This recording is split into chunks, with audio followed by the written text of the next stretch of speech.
안녕하세요. 저는 고개 돌리면 한 명씩 있을 법한 지극히 평범한 아저씨들 중 한 사람입니다. 제가 올해 요즘 애들이 흔히 말하는 반백살이라는 나이에 접어들게 되었는데요. 50년 동안 살면서 정말 많은 일이 있었던 것 같아요. 저는 친구의 실수라고 해야 할지 잘못된 선택이라고 해야 할지 뭐라고 표현해야 할지 모르겠지만 친구의 어떤 행동 하나 때문에 제 인생은 완전히 뒤바뀌어 버렸어요. 그리고 그 행동으로 인해 친구의 인생도 한순간에 뒤바뀌어 버렸죠. 저는 그 친구 덕분에 잘 살고 있는 것 같아 아직도 감사한 마음으로 가지고 있어요.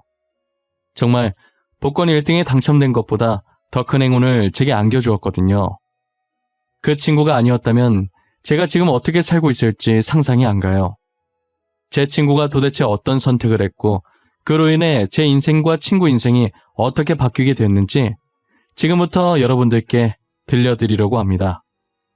저는 살아오면서 늘 제 삶이 불행하다고만 생각했었어요.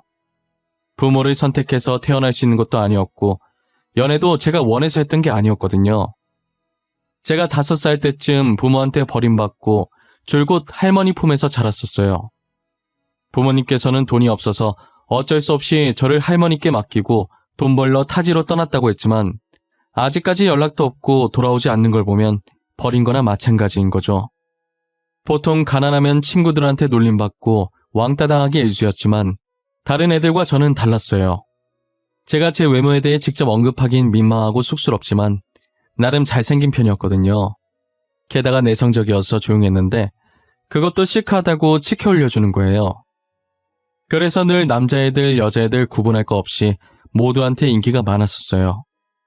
잘난 얼굴 덕분에 가난해도 놀림받지 않고 친구들이 알아서 따라오니까 저는 굳이 노력하지 않아도 편하게 학교 생활을 할 수 있었죠.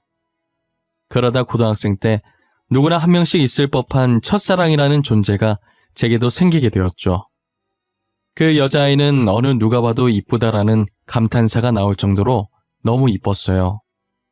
거기다 저와 다르게 당차고 활발해서 반대의 매력에 빠졌던 것 같아요. 그 아이도 이쁘장하게 생겼고 성격까지 좋으니 저처럼 인기가 많았어요. 항상 재미로 인기 투표 같은 걸 하면 제가 남자 1위, 그 아이가 여자 1위였었죠. 그래서 가끔 애들이 저와 그 아이를 엮으면서 장난을 치기도 했어요. 처음엔 제가 얼굴만 보고 친구를 사귀는 편이 아니었기 때문에 전교에 그 여자아이가 이쁘다고 소문이 퍼져도 저는 전혀 관심이 없었어요. 제 친구들은 그 아이가 연예인이라도 되는 것 마냥 얼굴 한 번이라도 더 보겠다고 난리였고 저는 그런 아이들의 모습을 보고 고개를 좌우로 흔들면서 한심하다는 생각을 했었죠. 그렇게 2년을 지내다가 3학년이 됐을 때 그 여자아이와 제가 같은 반이 된 거예요. 담임 선생님이 자유로운 성격이셔서 굳이 저희 자리를 마음대로 정해놓거나 그러지 않으셨어요. 저희 보고 학교 등교해서 빈자리에 앉고 싶은 곳에 마음대로 앉으라고 하셨어요. 저는 졸업하면 바로 일하고 싶은 생각에 학교 공부는 때려치우고 일찍부터 자격증을 따놨었거든요. 그래서 수업 시간에 잘 생각으로 제일 먼저 등교해서 맨 앞에 앉았었죠. 맨 앞줄이 어디에 앉든 고개만 살짝 숙이고 자면 책 보는 것처럼 보여서 은근히 안 걸리거든요. 자리를 잡아놓고 그대로 책상에 엎드려서 잤는데 어느 정도 시간이 지나서 시끄러운 소리가 느껴지는 게 반 친구들이 하나둘씩 등교를 한 것 같더라고요. 돗대기 시장처럼 왁자지껄 해졌을 때쯤 서서히 눈을 뜨기 시작했어요. 눈을 뜨니까 제게 안녕하면서 손을 흔들며 인사하는 여자아이 목소리가 들렸어요. 자고 일어나서 그런지 눈앞이 살짝 뿌옇게 보이면서 제 옆에 앉은 아이가 잘 안 보이더라고요. 제가 자세히 보려고 눈을 찌푸렸는데 점점 시야가 돌아오더니 그 여자아이가 보이는 거예요.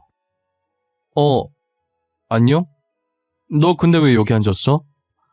보통 여자애들은 여자애들끼리 앉고 그러지 않나?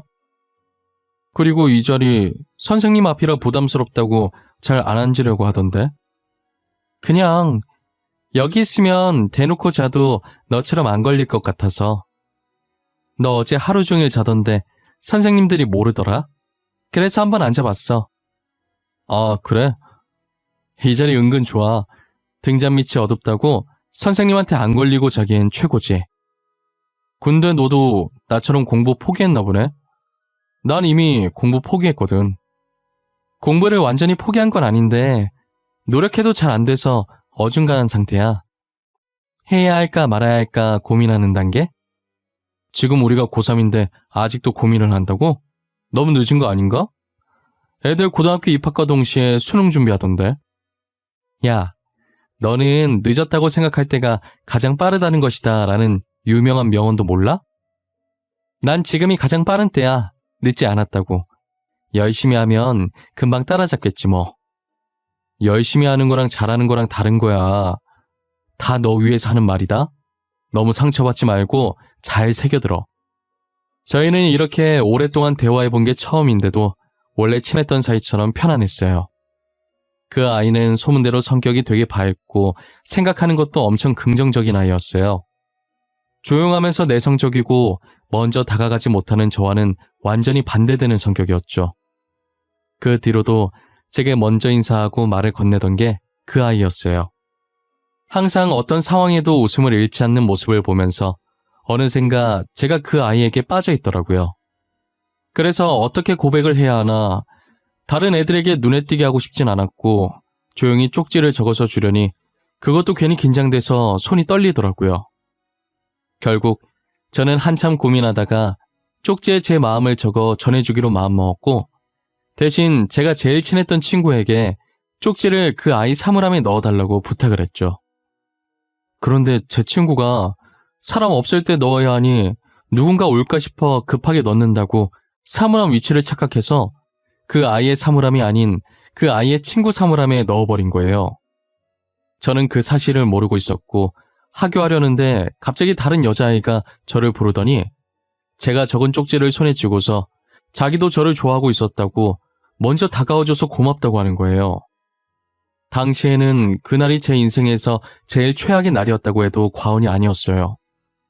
거기서 미안하다고 실수로 잘못 넣었다고 말하면 당사자가 상처받아야 할 것 같아서 거절도 못하고 게다가 저는 주목받는 걸 세상에서 제일 싫어하거든요.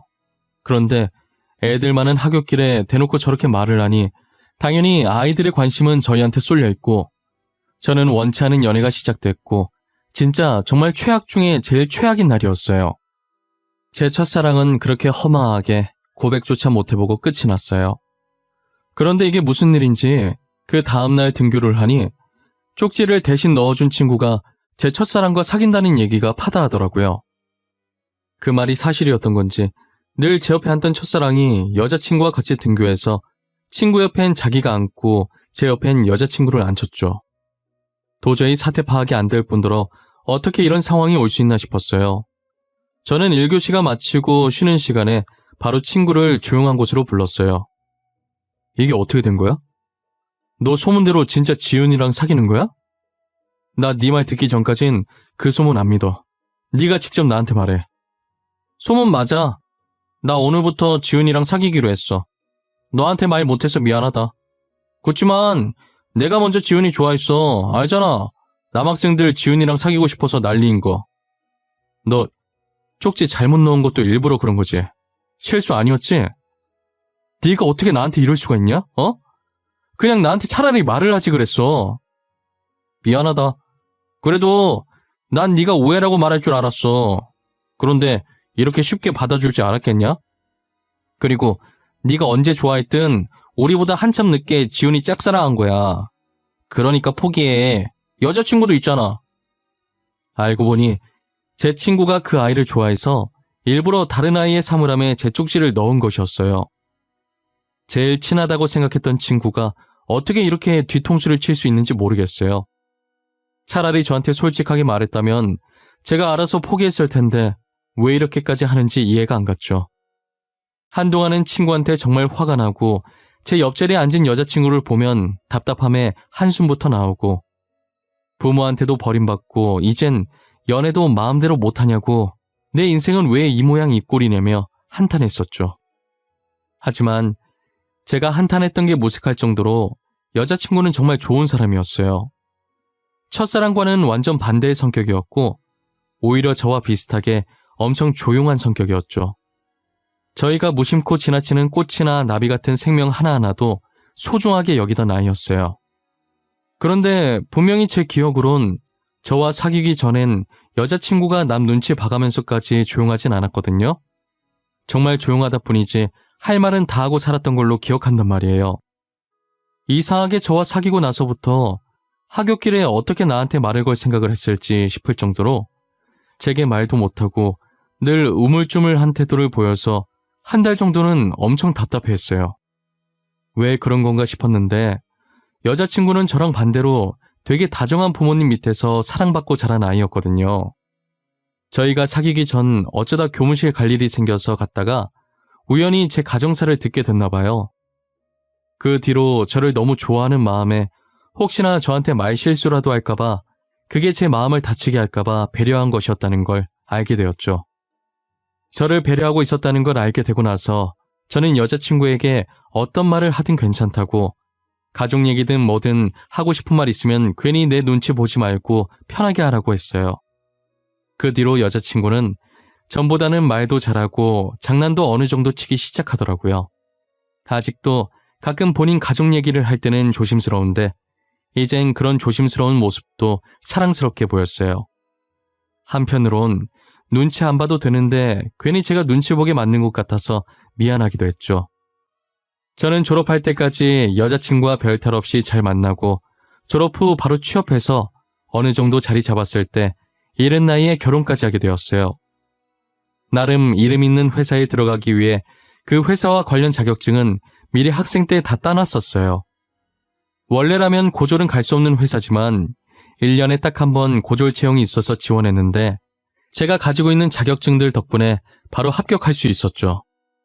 아내는 결혼을 했어도 고등학생 때 그 모습 그대로였어요.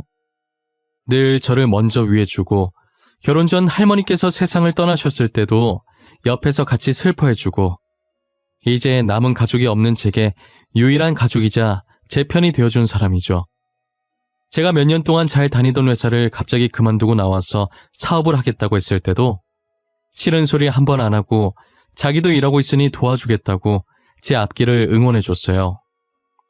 지금 생각해보면 무슨 배짱으로 그랬는지 아내에게 참 미안해요. 저는 처음에 회사 나와서 그동안 모아둔 돈과 퇴직금으로 옷사업을 했었어요.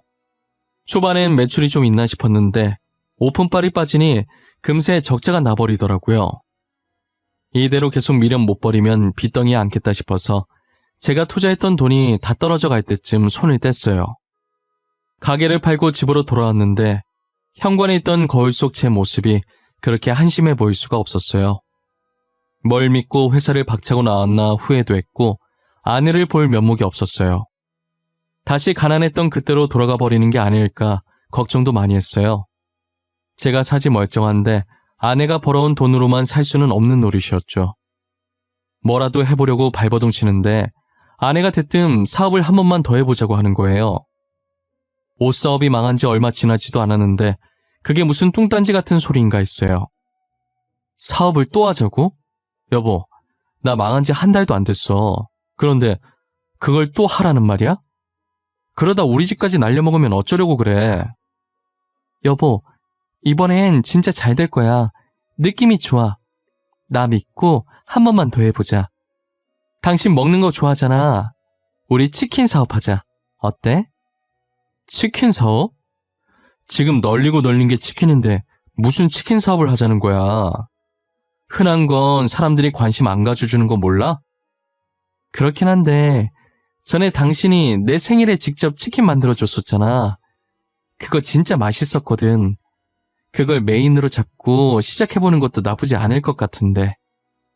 제가 결혼하고 얼마 안 됐을 때 아내 생일에 치킨을 만들어준 적이 한 번 있었어요. 어렸을 때 제가 치킨 먹고 싶어 할 때마다 비싸다고 할머니께서 직접 만들어주셨었거든요. 언젠간 할머니께서 제 곁을 떠나고 안 계시면 만들어 먹으려고 레시피를 받아둔 게 있었어요. 그걸 보면서 아내한테 해줬는데 시중에 파는 것보다 맛있다면서 너무 잘 먹는 거예요. 저는 제가 해준 거라 맛없어도 맛있게 먹어준 줄 알았는데 그걸로 사업까지 하자고 할 줄은 몰랐어요. 할머니께서 당시 저한테 알려주신 치킨 레시피가 3개 정도 되는데 만약 사업을 시작하면 하나를 먼저 내보고 성공하면 나머지 2개도 하나씩 풀어야겠다는 생각을 했어요. 아내는 자신이 먼저 해보자고 한 거니까 자기가 사업비 주겠다고 그동안 아내가 악착같이 모은 돈이 들어있는 통장 2개를 제게 내미는 거예요. 제가 망설이고 있자 아내가 제 손을 가져가더니 제 손바닥 위에 통장들을 올려놓더라고요. 나한테 미안해서 돈 못 받는 거지? 그럴 필요 없어. 당신은 무조건 잘할 거야. 내가 장담할 수 있어. 그러니까 나 믿고 시작해. 당신은 두렵지 않아? 만약에 망하면 이 돈은 다 날아가는 거잖아. 당신이 그동안 어떻게 모은 돈인데. 해보지도 않고 왜 망할 거라는 생각부터 하는 거야? 저번에 사업 망한 것 때문에 그래? 사업이라는 게 원래 한 번에 되는 게 아니야. 그래도 겁이 나. 망했던 적이 있으니까 더 겁이 나. 처음 옷 사업했을 땐 전적이 없으니까 자신감이 넘쳤는데 지금은 아니야. 겁먹지 마. 내가 옆에서 이렇게 응원하잖아. 당신 잘할 수 있어. 확실해. 이번엔 꼭 성공할 수 있어. 분명 잘할 수 있을 거라고 자기만 믿고 해보라며 아내는 처음으로 단호하게 자신의 의견을 내보였어요. 아내가 제게 준 돈은 어릴 때 받은 용돈부터 지금까지 일하면서 모아온 자신의 전 재산이었어요. 그 돈이 어떤 돈인지 누구보다도 잘 알고 있었기에 더 망설여진 것이었지만 결국은 아내의 뜻대로 다시 한번 도전해보자는 마음을 먹었어요. 정말 운 좋게도 사람들이 많이 다니고 위치도 좋은 곳에 싼 값으로 임대가 나온 거예요. 저희는 더 생각해볼 것도 없이 바로 계약을 하기로 했어요. 저는 할머니 레시피 하나만 가지고 무작정 사업에 뛰어들었어요. 어떤 일이든 첫 술에 배부를 순 없는 것이니 초반 매출은 살짝 저조하긴 했죠.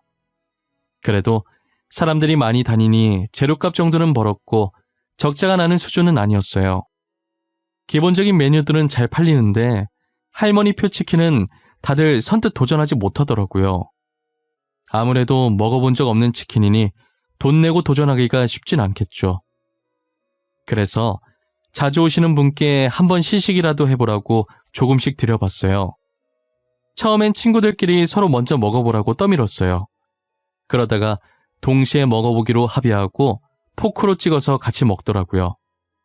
인상 찡그리면서 치킨을 넣더니 몇 번 씹어보곤 표정이 풀리는 거예요. 저는 그 순간이 예전 회사에 입사할 당시 합격 통지를 기다리는 것보다 더 떨렸어요. 혹여나 맛없다고 하면 어쩌나 속으로 얼마나 조마조마했는지 몰라요. 손님은 뭘로 만든 거냐고 처음 먹어보는 맛인데 맛있어서 깜짝 놀랐다고 하는 거예요. 그 소리에 다른 테이블에서 한참 메뉴 고르고 있던 손님이 호기심에 할머니표 치킨을 주문했죠. 그렇게 하나둘씩 할머니표 치킨을 먹어보곤 입소문이 타서 이젠 줄 서서 기다릴 정도로 장사가 잘 됐어요. 한 번은 경쟁업체에서 치킨 비법을 알아내려고 저희 가게에 알바로 들어온 적도 있었어요. 하지만 할머니표 치킨은 알바에게 레시피를 알려주지 않았었고 이미 레시피가 제 머리에 있어서 들고 다닐 일이 없었기 때문에 레시피가 적힌 종이도 찾지 못하고 몇 주간 허탕을 쳤었죠. 제가 우연히 화장실에 갔다가 알바가 다른 사람과 내통하는 걸 듣고 가게에서 쫓아냈어요. 그 뒤로 아무리 바빠도 알바를 쓰지 않았고 대신 처제 부부가 저를 도와주곤 했어요. 사업 성공한 지 얼마 지나지 않아 겹경사로 아내가 임신을 하게 되었어요. 제가 벌어오는 돈으로도 충분히 생활이 될 것 같아서 아내는 일을 그만두고 태교에 전념했죠. 그 뒤로도 저희 가게는 단골 손님도 많아지고 멀리서 찾아와서 먹는 손님들도 생겼어요. 가게는 좁은데 손님은 갈수록 늘어서 한참을 고민하다가 확장 이전을 하기로 했어요. 혹시라도 손님들이 찾을 때 불편함 없게 이전 가게와 이분 거리에 있는 곳으로 옮겼어요. 확장 이전을 하니 건물이 더 커진 만큼 손님들도 더 늘기 시작하는 거예요. 아무래도 가게 확장됐다는 소문을 듣고 이제 가게 커졌으니 언제 가든 자리가 있겠다 싶어서 너도 나도 오신 것 같았어요. 저는 손님들을 밖에서 힘들게 기다리게 하는 것이 늘 마음에 걸려서 기다리시는 분들께 종이컵에 아기 입에도 쏙 들어갈 정도의 조그만 치킨 몇 개를 담아드리곤 했어요. 그게 또 소문이 나서 서비스 좋다고 사람들이 더 몰리는 거예요. 그렇게 저는 체인점도 몇 개 내게 되고 그 사이에 아내는 눈에 넣어도 안 아플 이쁜 딸을 낳았고 나중에는 본사라고 불리기엔 아직은 많이 부족한 정말 소박하고 조그맣게 사무실도 하나 만들게 됐어요. 아무래도 가게가 늘어나니 식재료 발주 넣고 지점들을 관리하는 사람이 있어야 할 것 같더라고요. 이제 저는 각 지점별로 지점장을 고용하고 주방에서 손을 뗐어요. 그렇게 처제 부부와 함께 사무실에서 일을 하기 시작했고 돈과 관련된 업무는 제 아내가 하고 있었죠. 할머니표 레시피는 비밀이라 제가 사업하면서 친하게 지내게 된 분의 공장에 소스를 맡겨서 매일 오전에 각 지점마다 배포했어요. 계약할 때 비밀보장 각서를 썼기 때문에 레시피가 누설될 걱정은 없었어요. 그렇게 2년 후 다른 레시피로 또 치킨을 신메뉴로 출시했고 그 치킨도 반응이 되게 좋았어요. 신메뉴를 첫 출시할 때 하루에 각 지점별로 20마리 한정으로 판매를 했었어요. 그랬더니 가게 오픈 전부터 줄 서 있고 난리가 아니었죠. 그렇게 나오는 메뉴마다 대박치고 매출은 나날이 상승하고 저희 가족은 돈방석에 앉게 됐죠. 전세만 살던 제 인생에서 신축 아파트로 이사가게 되는 날이 올 줄 몰랐어요. 이렇게 좋은 일만 생겨도 되나 싶을 때쯤 정확히 6년 뒤 아내와 제 사이에 문제가 생기기 시작했어요. 최근 들어 아내가 자꾸 사무실에 안 나오고 어디론가 사라지더라고요. 그리고 가끔 집에서 아내 폰으로 전화가 오면 화들짝 놀라면서 폰을 잽싸게 들고 방으로 들어가 저한테 안 들리게끔 조용히 통화를 하는 행동이 영 미심쩍었어요. 외도하는 게 아닐까라는 생각을 잠깐 했지만 지금까지 봐온 아내는 절대 그런 사람이 아니었어요. 하지만 사무실에 안 나오는 횟수가 잦아지고 의심스러운 행동은 날이 가면 갈수록 심해지는데 의심을 안 하고 싶었지만 안 할 수가 없었죠. 아내가 다른 방에서 몰래 통화를 하고 있길래 들어봤는데 한 남자의 이름이 거론되는 거예요. 그런데 어디서 많이 들어본 이름인데 도통 기억이 나질 않더라고요. 누구 이름인지 생각하고 있던 와중에 아내가 전화를 끊으려는 것 같길래 아무렇지 않은 척 소파로 가서 TV 보는 척을 했어요. 대충 통화 내용이 다음 날에 만나자는 말 같아서 몰래 아내를 뒤따라가기로 마음먹었죠. 저는 평소처럼 아내에게 사무실에 간다고 말하고 주차장 구석탱이로 차를 옮겨서 지켜보고 있었어요. 곧이어 아내가 주차장으로 내려와 본인 차를 몰고 주차장을 빠져나가더라고요. 저는 혹여나 놓칠세라 곧바로 그 뒤를 쫓았어요. 한 카페 앞에 차를 정차하더니 이내 카페 안으로 들어가서 한 남자를 만나는 걸 목격했어요. 위치가 비스듬해서 남자 얼굴은 잘 보이지 않았고 아내의 얼굴만 정면으로 보였어요. 아내는 남자를 보자마자 울었는지 그 남자가 아내 눈물을 닦아주더라고요. 그리고 아내 어깨를 토닥이는데 저는 그 장면을 휴대폰으로 담기 시작했어요. 그 둘 사이에 어떤 절절한 사연이 있는지는 모르겠지만 꽤나 다정해 보이는 모습에 화가 났어요. 돈이 많아지니 이제 나보다 더 잘난 다른 남자가 눈에 들어오는 건가 싶고 저 남자랑은 얼마나 만났고 얼마나 사랑하는 건지 오만 가지 생각이 다 들더라고요. 혹시나 집에 다른 증거들이 있을까 싶어서 그들이 일어나기 전에 제가 먼저 집으로 차를 돌렸어요. 아내의 옷장부터 침대 옆 협탁 서랍 그리고 아내 화장대 서랍을 뒤졌죠. 아내 화장대 서랍 마지막 칸을 여는데 이상한 서류 봉투가 있더라고요. 제가 그 봉투 안에 있던 종이를 꺼낸과 동시에 현관문 비밀번호를 입력하는 소리가 들리는 거예요. 아내가 들어오기 전에 빠르게 종이를 훑어보는데 유전자 검사 결과지더라고요. 설마 딸이 내 친딸이 아닌가 싶어서 검사 대상자의 이름을 봤는데 아내의 통화 속 그 남자 이름과 제 이름이 나란히 있었어요. 그리고 검사 결과에 그 두 사람의 친자 관계가 인정된다는 글이 적혀 있더라고요. 입을 벌리고 이게 다 무슨 소리인가 경악에 차 있을 때 아내가 와서 종이를 낚아채는 거예요. 저는 입 벌린 그대로 천천히 고개를 돌려 아내를 쳐다봤어요. 여보, 혹시 이거 봤어? 아내 내용 다 읽은 거야? 아니, 사실은 내가 오늘 당신한테 다 말하려고 했는데 이거 내 유전자 검사 결과지던데 뭐야? 당신 나 몰래 뭐 하고 다닌 거야? 혹시 이거 조작해서 나한테 숨겨진 애 있다는 핑계로 이혼해서 다른 남자랑 살려고 했던 거야? 그게 무슨 말이야? 다른 남자라니. 내가 다른 남자가 어디 있다고 그래. 나 당신 말곤 다른 사람 남자라고 생각해 본 적도 없어. 진짜야. 내가 오늘 똑똑히 봤어. 증거 사진까지 있다고. 내가 직접 보여줘야 바른 대로 말할래? 여기 봐. 당신 맞잖아. 당신 왜 이 사람 보고 울었는데? 누군데 이 사람이 당신 눈물 닦아주고 있는 건데? 그런 거 아니야. 그 사람 당신 아버지야. 당신 어릴 때 할머님한테 맡기고 도망가셨던 친아버지라고. 알고 보니 그동안 아내가 계속 사무실 비웠던 게 다른 남자 만나려고 그런 게 아니라 어렸을 때 저를 할머니께 맡기고 도망갔던 부모님을 찾고 있었던 거였어요. 제가 카페에서 본 아내 눈물 닦아주던 사람도 제 친아버지셨던 거고요. 그리고 그 유전자 결과지도 저와 제 친아버지의 유전자 검사였어요. 저는 그것도 모르고 아내가 외도했다고 의심한 게 너무 미안해서 눈물이 멈추질 않는 거예요.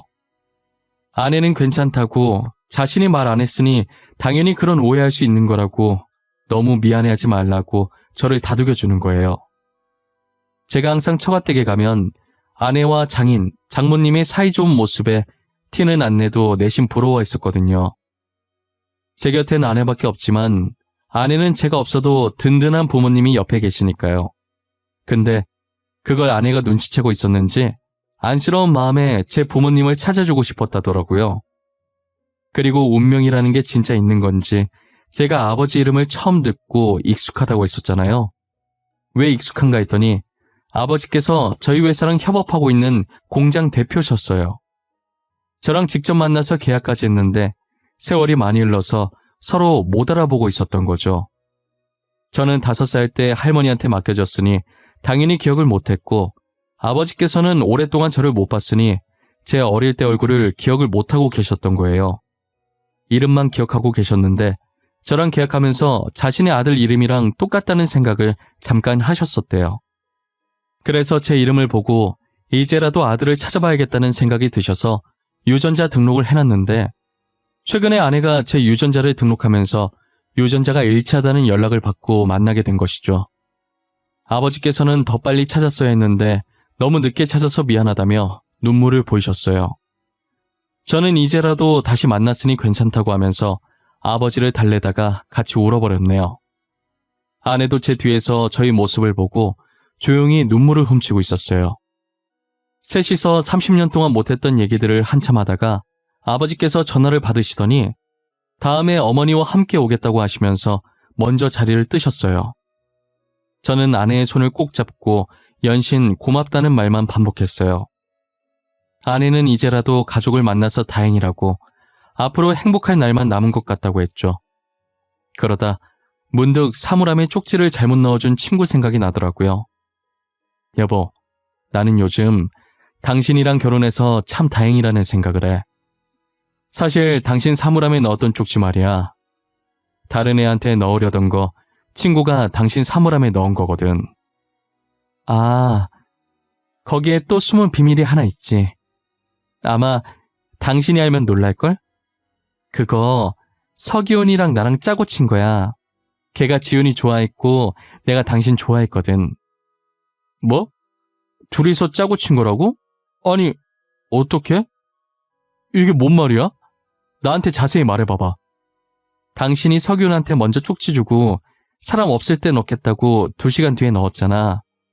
그래서 내가 몰래 서기훈한테 그 쪽지 나한테 넣으라고 했어. 지훈이랑 잘 되게 해주겠다고 하면서. 알고 보니 고등학생 때 쪽지 사건의 전말이 친구와 아내가 짜고 친 고스톱이었어요. 친구는 제 첫사랑을, 아내는 저를 짝사랑하고 있었고 둘의 모종의 거래가 있었던 거죠. 그리고 그날 저녁에 바로 친구와 제 첫사랑이 이어질 수 있게 작업을 쳤던 거고요. 그런데 아내도 제가 자기랑 연애할 줄은 몰랐었대요. 쪽지 잘못 넣은 거라고 할 줄 알았는데 사귀게 되니 처음엔 꿈인 줄 알았다더라고요. 그래도 저희가 어떻게 만났든 아내를 만나게 도와준 친구에게 너무 고마웠어요. 옛날 얘기하니까 저와 아내는 그 둘의 근황도 궁금해지더라고요. 건너 근황을 알게 됐는데 둘은 저희보다 더 오래 연애했는데 연애하면서 헤어지고 다시 만나기를 반복하다가 어찌저찌 결혼까지 갔었나 봐요. 첫사랑이 이쁘고 성격이 좋아서 인기가 많다고 했었잖아요. 저는 인기가 많았어도 아내 한 명만 바라봤었는데 첫사랑은 저와 반대로 이 남자도 만났다, 저 남자도 만났다, 한마디로 얼굴값을 하고 다닌 거죠.